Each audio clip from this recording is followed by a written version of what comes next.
तस्याः साधनानि गायन्त्या आचार्यः।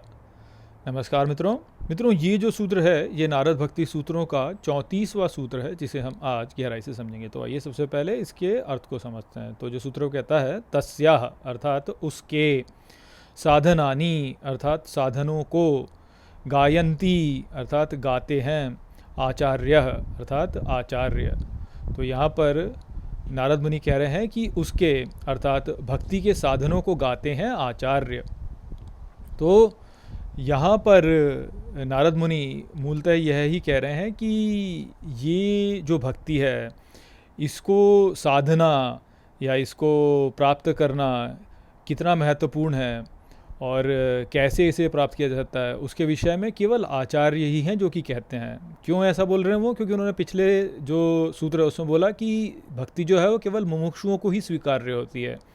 और मुमुक्षुओं को ही क्यों स्वीकार्य होती है? क्योंकि उससे पिछले सूत्र में अर्थात 32वें सूत्र में उन्होंने बोला था कि ये जो भक्ति है इससे ऐसा नहीं है कि आपको भोजन या राज प्राप्त हो जाता है या उसकी तुष्टि हो जाती है। तो ले दे के बात यहाँ पे जो पूरे संदर्भ में यदि कही जाए तो वो कुछ इस प्रकार से होती है कि जीवन में प्रायः लोग जो हैं वह संतुष्टि की खोज कर रहे हैं और संतुष्टि की खोज जो है वह सोचते हैं कि उनको राज्य प्राप्त कर लेने से, धन प्राप्त कर लेने से या अपनी भूख को तुष्ट कर लेने से जो है उनको संतुष्टि प्राप्त होगी।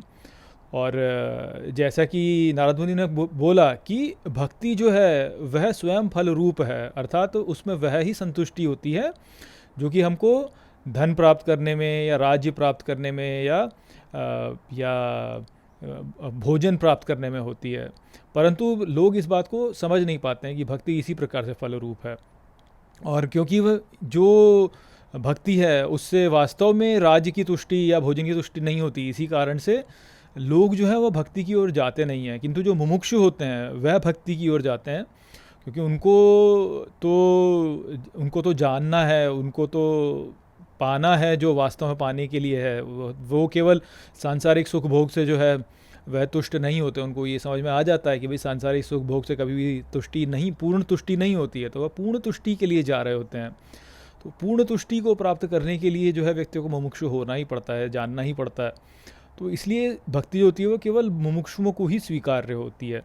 और मुमुक्षुओं को स्वीकार्य होने से हम ये कह सकते हैं कि इसके जो साधन हैं, इसको कैसे प्राप्त करना है, इसके क्या लाभ हैं, ये सब जो है ये आचार्य ही करते हैं। क्यों? क्योंकि आचार्य वास्तव में कौन है? आचार्य का यदि आप अभी अनुवाद देखें तो लोग अध्यापक के रूप में अनुवाद करते हैं कि जो अध्यापक है वह आचार्य, जो पढ़ाता है वह आचार्य है। किंतु आचार्य जो शब्द है वह आचरण से आ रहा है।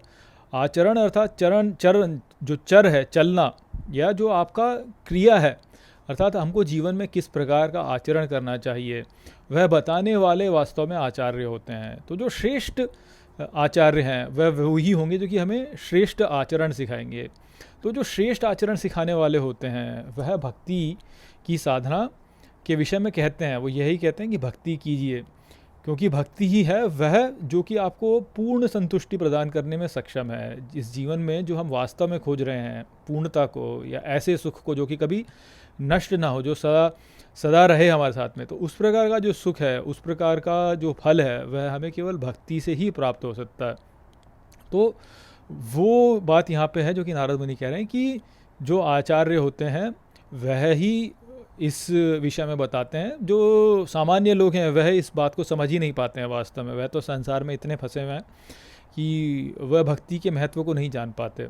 और यदि आप देखें कि बहुत से लोग ऐसे होते हैं जो कि मंदिर में जाते हैं, भगवान की पूजा अर्चना करते हैं, तो ऊपरी रूप से दिखा जाए तो लगता है कि हाँ ये भी भक्ति कर रहे हैं। किंतु जब वह ईश्वर से मांगते संसार ही हैं अपनी पूजा के द्वारा कि मेरा बेटा हो जाए या मेरे बेटे का ब्याह हो जाए या मेरा घर बन जाए, इस प्रकार की वस्तुओं को मांगे, या यही बोले कि मेरे जीवन में सब कुछ अच्छा चलता रहे, ठीक ठाक चलता रहे, जैसा चल रहा है मेरा लाइफ अभी, मान लीजिए किसी का जीवन अच्छा चल रहा है तो वो बोले कि जैसे मेरी लाइफ अभी चल रही है ऐसी ही चलती रहे। तो इस प्रकार की जो मांग होती है वह वास्तव में ईश्वर के पास जाकर भी संसार मांगने वाली ही बात होती है। तो यदि इस प्रकार के कोई कार्य कर रहा है तो वास्तव में फिर भक्ति नहीं कर रहा है। वह तो भक्ति भी यदि कर रहा है तो भगवान की भक्ति नहीं कर रहा है, संसार की ही भक्ति कर रहा है।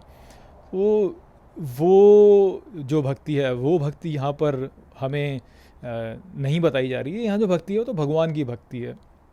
तो भगवान की भक्ति करने का जो आचरण है वह सर्वश्रेष्ठ आचरण है, और इसकी जो साधना है, कैसे इसको प्राप्त किया जाए, वो आचार्य हमको बताते हैं। इसलिए आचार्य जो है वह कोई ऐसा हल्का सा शब्द नहीं है कि आचार्य अर्थात केवल अध्यापक जो पढ़ाने वाला। आचार्य अर्थात वो व्यक्ति जिसके आचरण का पालन हम करें, जिसको देख करके हम अपने आचरण को उसके अनुसार करें, वो वास्तव में आचार्य होता है। तो ऐसे जो आचार्य हैं वो ही जो है हमको भक्ति के विषय में बता सकते हैं कि कैसे भक्ति की जाए ताकि हम इस श्रेष्ठ फल को प्राप्त कर सकें।